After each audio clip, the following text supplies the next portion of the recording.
ComoSense not only offers you the tools to measure your program success, it allows you to gain important insights about all your sales. Today we'll create dynamic reports on sales from your Data Explorer, which you can find under the Data and BI tab of your hub. To start, it's essential for every business to look back at the previous year. So from the sales report here, we'll add a filter of year 2017, and we'll break it down by quarter. We'll choose some measures like sales, which shows that we're bringing in more money, number of buying members, which shows that more members are buying, number of visits, which shows the number of purchases are increasing, and we'll add visit frequency, which shows that customer loyalty really is improving. To provide proper context for these numbers, it's also important to measure our sales against the previous years. So we'll remove the filter here. We'll also remove the breakdown of quarter. And we'll add a breakdown of year instead.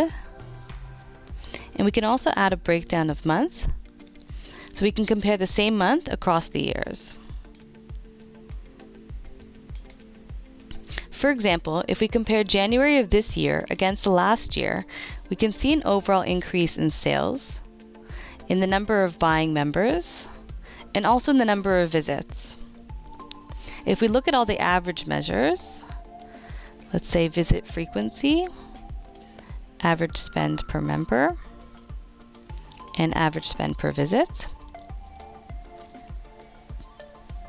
Now we don't really see much of a change in the average measures, and this tells us that the average member purchase behavior hasn't changed very much.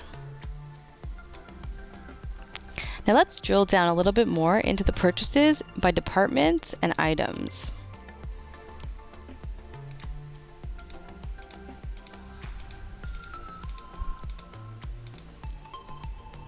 So let's add